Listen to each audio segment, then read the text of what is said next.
members of the media, leaders of political parties, both inside and outside of the GNU, and most importantly, you fellow South Africans. It gives me great pride to say to you today that the VAT increase is gone, thanks to the collective efforts of parties that engage the ANC in total good faith. As you have already heard, when South Africans wake up on the 1st of May 2025, Workers' Day, they will pay the same for their goods and services as the day before. This is what ActionSA promised from day one, and it is exactly what this collective here today has delivered. This VAT increase has become a symbol to many South Africans who are heartful and want to see change in their country. Today, we celebrate more than just the scrapping of an unjust tax. The reversal of the VAT increase is a victory that belongs to you, the people of South Africa, and to our maturing multi-party democracy. Let us celebrate that you denied any political party a majority and the power to determine budget unilaterally. Let us celebrate now that because of this, no one party can impose their will on you, the people of our country. Let us celebrate how you spoke out against the VAT increase, how your voice was heard by the parties gathered here today. It is with humility that I acknowledge this achievement was made possible by the political parties before you today, who acted on their wishes, unlike those within the GNU who merely claim to fight for you. The parties gathered here today have worked together, both inside and outside the GNU, in the best interest of the South African people. However, as the president of ActionSA, let me share our unique perspective and role in shaping of this event. As you know, ActionSA is not a member of the GNU. We respectfully decline the invitation in favor of being a constructive opposition. We said then, as we say now, that ActionSA will lend its support to the government when doing so to save South Africans without holding that back. And we said that would be the point of opposition spear when a tough opposition is required. Over time, ActionSA has become increasingly concerned about the unprecedented budget crisis that has developed under the GNU. Even from the opposition benches, it was clear that our national budget was being held hostage by certain parties within the GNU to negotiate about matters that had absolutely nothing to do with the budget. ActionSA respects the rights of parties in the GNU to negotiate. This is, after all, a cornerstone of a healthy coalition.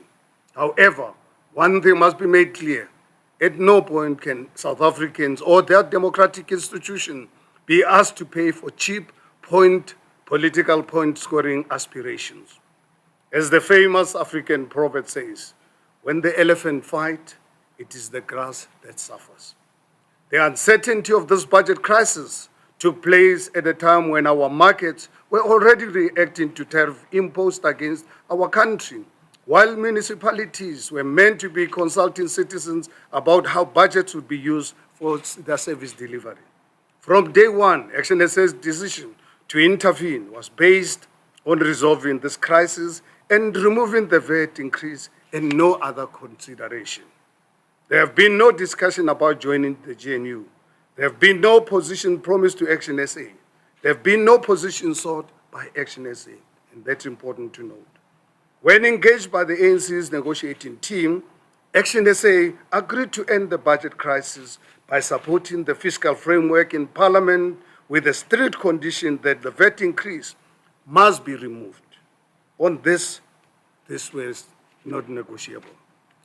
As ventilated in court papers on Tuesday, the VAT Act of 1991 prescribed that VAT would increase on the 1st of May 2025, irrespective of what transpired in Parliament.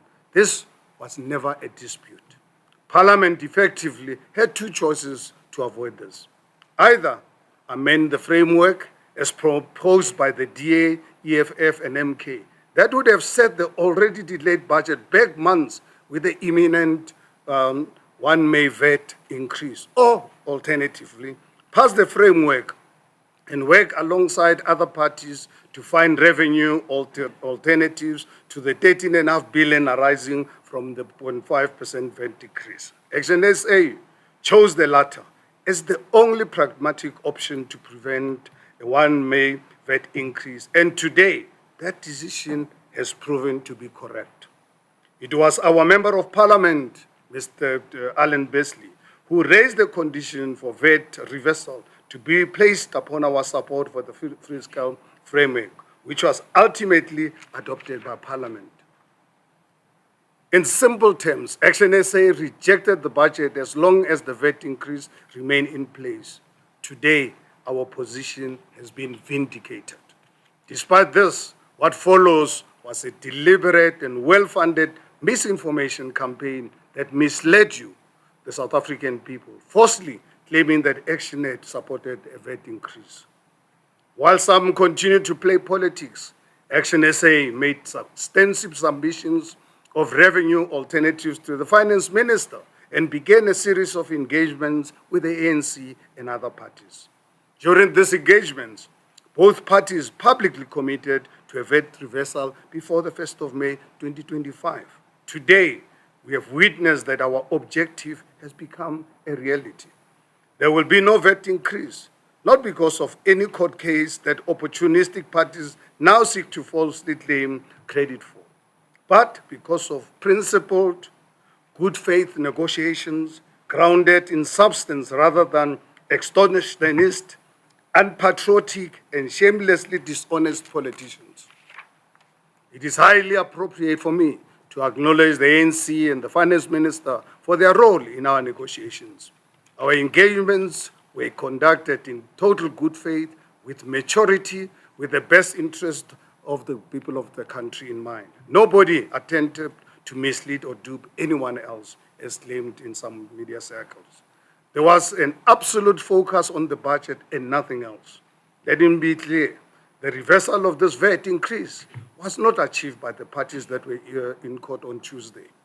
The VAT reversal was achieved by political parties that were willing to put their differences aside and demonstrate the maturity required to find an alternative to a VAT increase. These parties adopted a fiscal framework with the strict condition that a 30-day period would be used to assess revenue alternative to a VAT increase.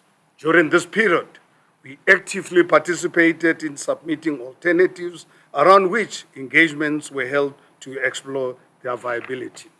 The announcement by the minister this morning and this press conference takes place within the context of that process.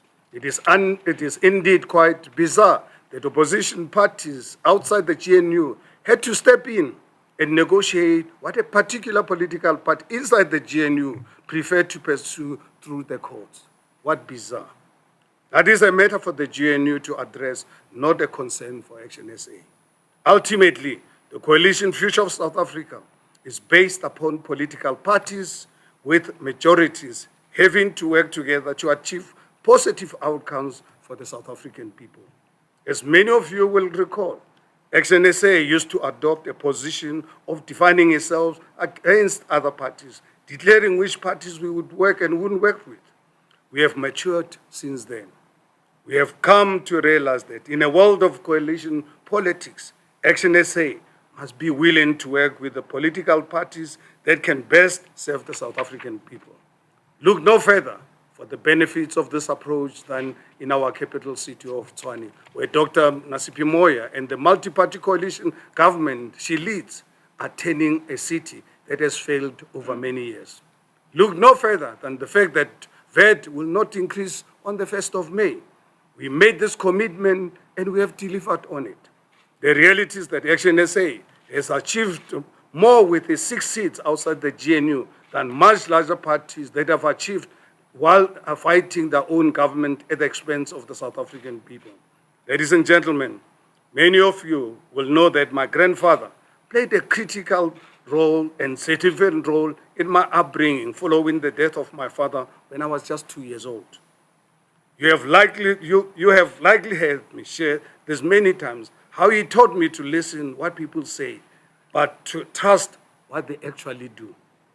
It is in this spirit that I can now account to the South African people. First, ActionSA stood unwavering in its opposition to the VAT increase from the moment it was announced. Second, ActionSA made a commitment to the South African people against all odds that would work to stop VAT increase on the 1st of May. Working with these parties, ActionSA has delivered on this commitment. And I'd really like to thank the South African people who were prepared to listen to reason and really listen to sensation. Thank you very much.